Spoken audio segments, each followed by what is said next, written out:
Welcome back to Trending in Education. Dan Strafford, Michael Palmer along with you. And on today's episode, we're going to take a look at the ongoing story that is the Varsity Blues scandal. Obviously, many different ways to go on this one. We are going to take a fine look at the media attention to it and why that is such a fascinating storyline to follow. Talk about some of the peripheral stories as well. New charges brought.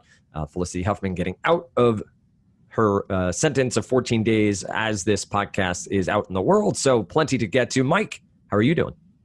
I'm doing good. I haven't been in prison the last 2 weeks. Okay, good to know. Little things that we sometimes take for granted. But it is interesting that Felicity Huffman, is about to be released or has just been released. At the time that we're taping this, she is soon to be released. And it's interesting just to see the way the narrative is unfolding in front of us. And then I think the narrative is the thing that is really interesting to me. Like, why is this story so resonant?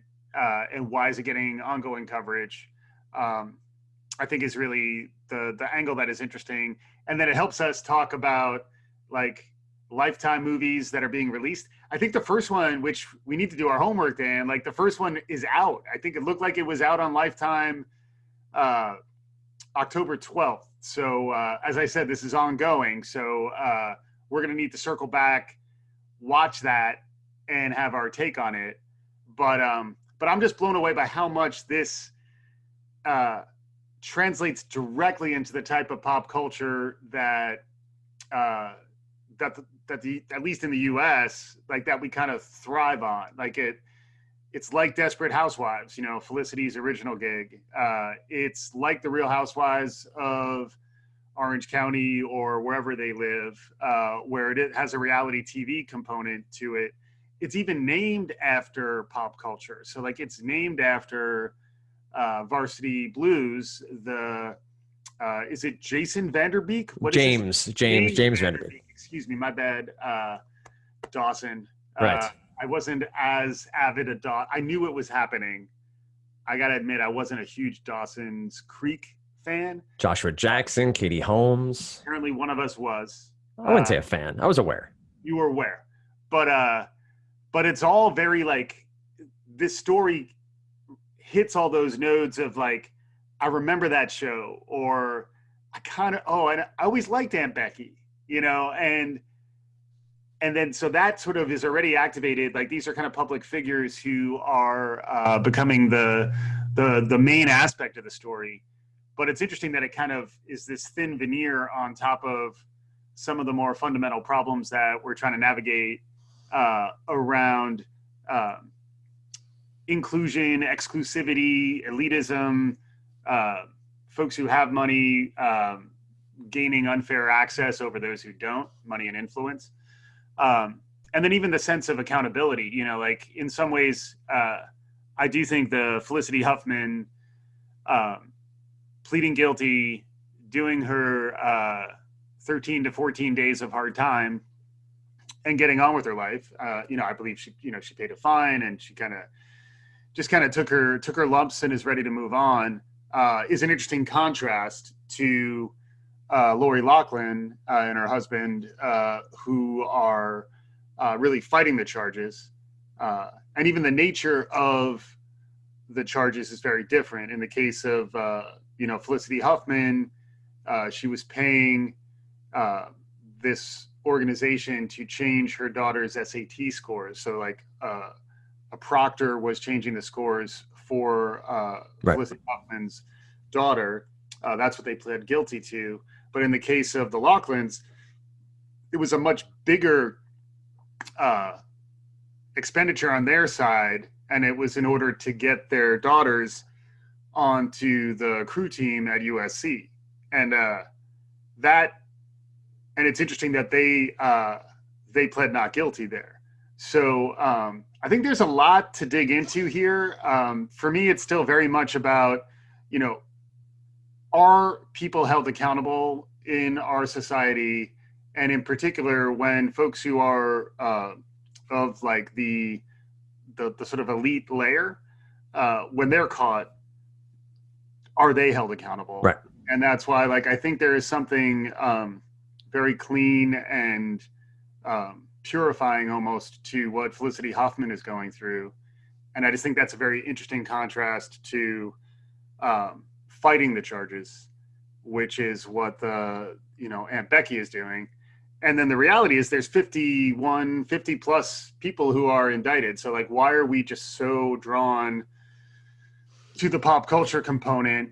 Yep. And is there more to dig into about that, about what that means about just narrative and social media and going viral and being relevant? I think those are all really interesting areas to explore. And then, that we almost don't as a culture have the appetite to get into the complexity and sort of the moral hazard around this story. And we just prefer to have like water cooler chatter. Yeah, bubblegum. Something. Yep. Yeah. How's the weather? It's great. Oh, hey, you hear about Felicity Huffman? Like it's just, it allows for that sort of surface conversation to happen. But at some point there's more lurking beneath the tip of that iceberg. And, we're not going to get too deep into that, but I think it is interesting that we prefer to just sort of stay in the frothy surface rather than plumb the depths. There have been some good articles, and we plan on shaping up a separate show around other aspects of this story. And one of them is about inequality, like you mentioned. The Atlantic had a deep dive into inequality and emissions, and we'll get to that at a different time. I find the psychology of celebrity a really intriguing topic. Like, why do we care so much about these movie stars or television stars or athletes and what they do comparatively to a banker or to a doctor or to someone else who isn't in the limelight? Why do they, one, get our praise, but also get such harsh rebukes when they do something wrong as comparatively to, there's a number of different people, as you said, 51 caught up in this story. It's the tabloid era. You go to the supermarket and you see all these different tabloids there with celebrities on the cover and what they may or may not have done wrong. Social media, TMZ, like these are all sort of spawns of the celebrity culture. And you mentioned social media. You even think back, though, you read stories about Joe DiMaggio and Marilyn Monroe. You read stories about celebrities throughout the 20th century having a different viewpoint of the world. And we put them up on pedestals and we love to drag them down. And I haven't found any. I was searching as we ran up to record this one on that psychology, like what draws us in, what makes it matter to us so much, and why we can flip the switch so quickly.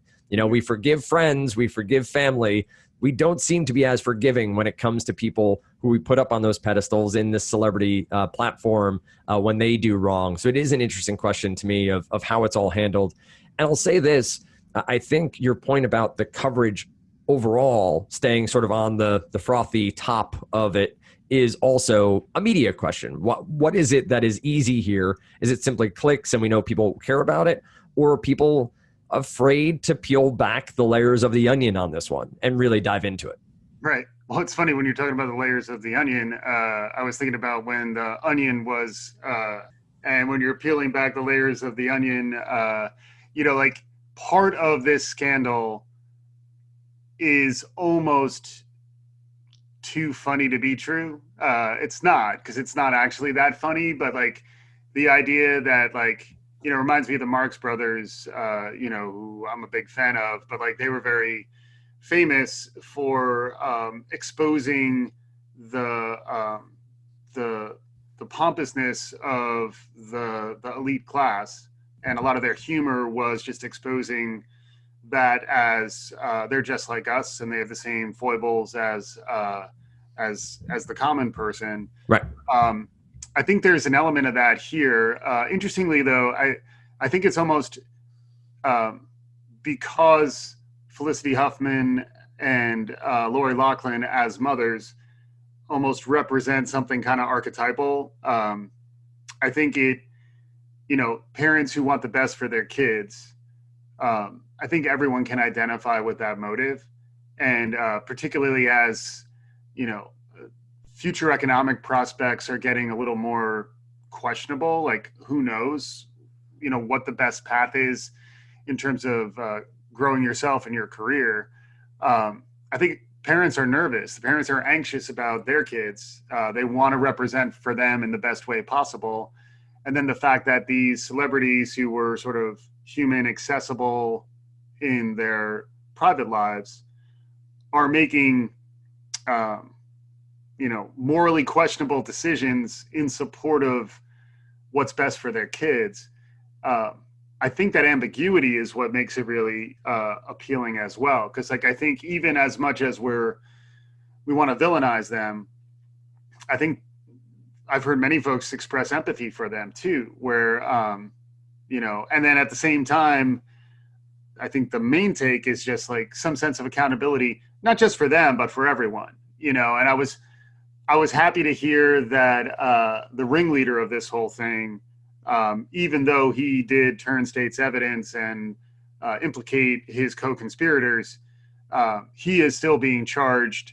I saw up to 65 years in prison. So Rick Singer, right, is the guy's name. In some ways, he's the real villain here. But it's almost like we're just tired of the narrative of the white dude who did bad, who really should get beat up and, is acting inappropriately. Once that crosses over to, okay, now we're talking about very likable actresses. And I do think there is a gendered element to this. I think the idea that we can kind of go after these mothers. William H. Macy wasn't even charged. I don't think that's because of bias. I think as far as I can tell, that's just because he wasn't aware of this action. But I think, it's sort of the way I think of semiology, which is a concept, Roland Barthes back in the day talked a lot about wrestling in the 50s. There's a famous essay, Roland Barthes, Barthes, for those of you who want to go digging the depths. But he talked a lot about semiology and how things are frequently representative of a deeper narrative. And I think this is where I like to say zeitgeisty, but this stuff is almost a morality play. Sure. Playing out right in front of us. It has almost a wrestling kind of vibe to it too, where it's you want to just have a very clear take: who's good, who's bad. Yep. Who's the villain? Who's guilty, who's innocent, who's done their time, who hasn't. There's been more talk, which I think has been interesting, around the other victims of this, because it is interesting, whose seats were taken through these actions, and how at risk are the folks who didn't get access to these things. I think is also an interesting question, which does remind me of the conversation we had with Michael Horn about choosing college, where if the reason you're going to college is to signal that you can get into the best school, right, and that's a gateway to access the right networks and access the right career opportunities down the road, that's really what this is about. And it's about the parents of kids who really want to get them into the right college, because if they're in the right college, everything else will figure itself out. What choosing college, which I would recommend, Michael Horn's new book talks about, is that transaction isn't the same for everyone. Not everyone is going to college for that reason. And I think even some of the people who maybe didn't get, because the Loughlin twins were admitted on their scholarship, there likely are two people out there who didn't get access to USC. Did their life go off the rails, or did they just wind up going to another university? And is, at the end of the day, the onus really on the learner or the student to make the most out of their higher education experience, regardless of the school?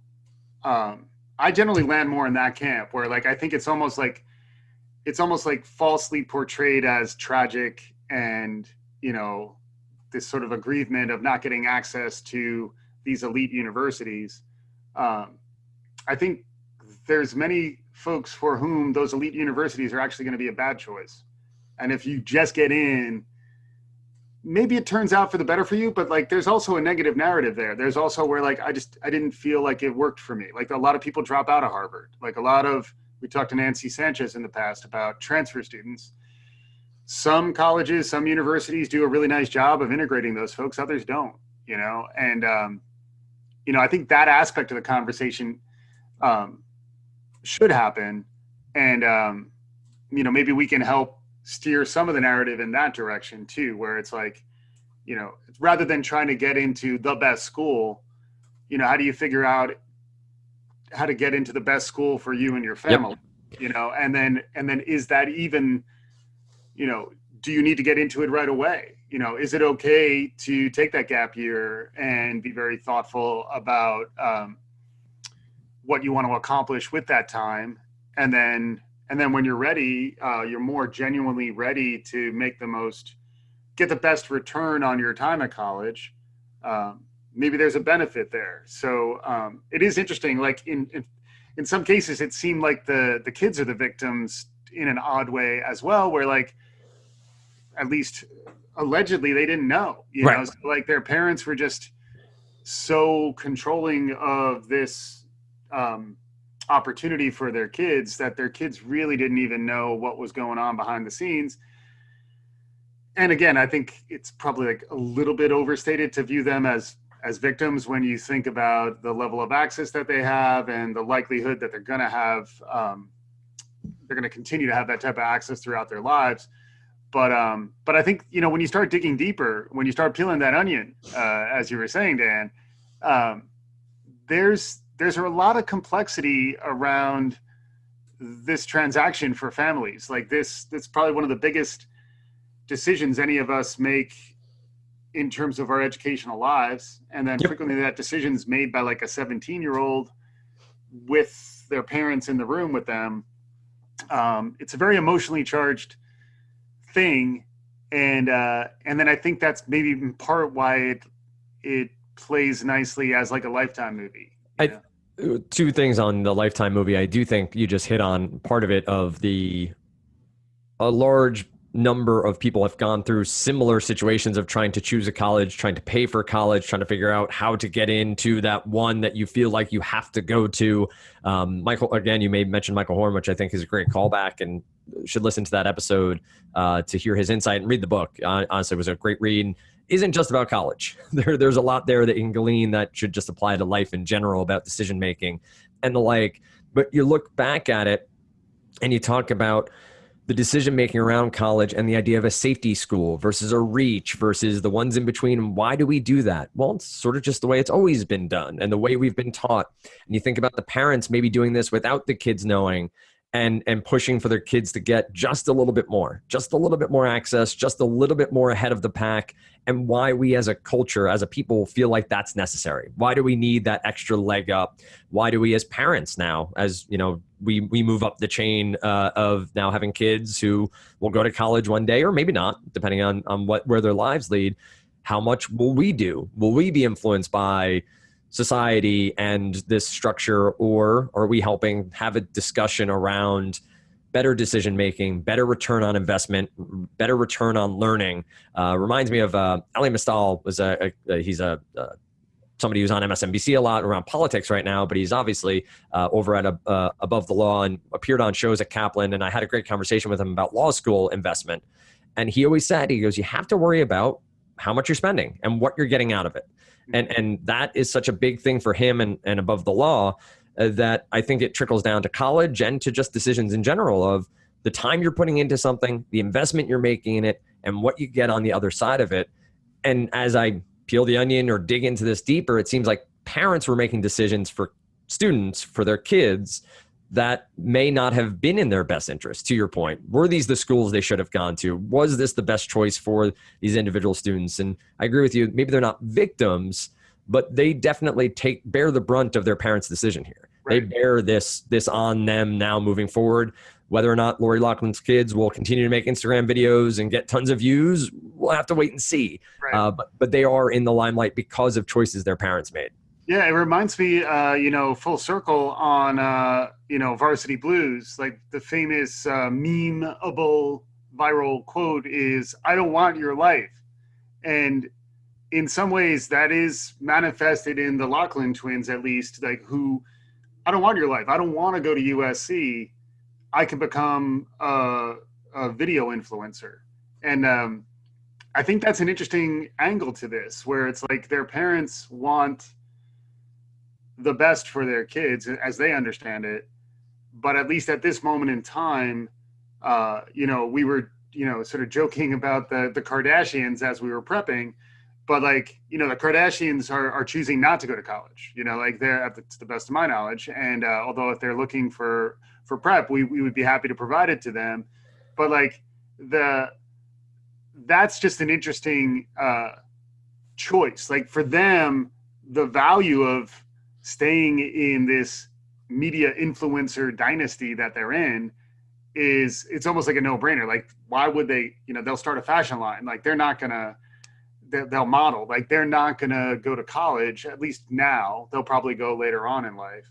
And it is interesting, like A-listers versus B-listers too, like, or the level of fame and notoriety that the celebrities had.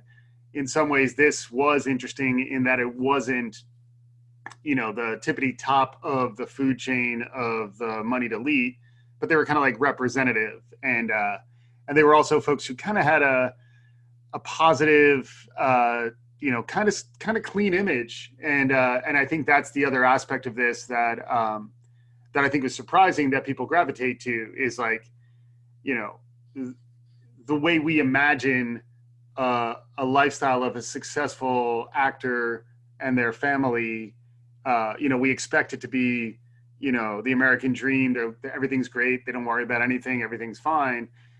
When in reality, there's a little bit of affluenza risk here too, where like, the folks who are hungrier, who really see these standardized tests and performing at a certain level as their way to get in to the life that they want. I know I felt that way when I was taking my SATs. Mike, you made mention earlier about this script was almost already written. Like we were watching the Greek tragedy unfold, or whatever phrase we want to use. There was I believe a Slate article. Yeah, I'm pulling it back up now. Back when the trailer for the Lifetime movie first came out, that dissected the trailer. They went frame by frame and made sure everything about it. But at the bottom of this article, it points out that in the trailer, Kirshner's character tells the man arranging everything that he's, quote, worth every penny of the $500,000 that we paid you, end quote. And when you hear a phrase like that, you're like, oh, that sounds pretty, over the top. Whoever wrote that it's actually pulled directly from an affidavit from the FBI. Like those were words that one of the dads used in talking to, while the sting was happening, talking to Singer, I believe. It's art imitating life, life imitating art. It's happening. And I think you are right. That is part of what's drawing us in, that it is salacious and it is over the top in a certain way. And there is, I think, to the point I made earlier, we've all been in decision-making mode where we have to choose the path of least resistance, the moral path, or maybe the little bit more nefarious path where we get what we want, but we do something we're not really proud of. And this is something that these parents, I would assume at this point, are not very proud of. Yeah. Well, I mean, it's interesting. Like, how much do you need to have to feel like that $500,000? Sure. So like, if you have $600,000, you're probably not going to say that. If you have $50 million, maybe you will say that, and like, I think that's the aspect, particularly when you look at, we're entering into this election year. There's a lot of talk about the 1% and wealth inequity and all those kinds of things. This does shine a light on that, and this corrupt actor was trying to take advantage of that thin slice of our culture, for whom money really is not an object. And I think when you think about the value that $500,000 could deliver to people who genuinely need it, that's where it also starts to open up some questions around, where's the best return on your spend? And if you're trying to open up access, you're trying to help people, it'd be great if we could find a way to turn some of this into a way to fund access to college for kids who otherwise, really couldn't afford it. So like, it's just challenging when many families and the student loan crisis is such that it is.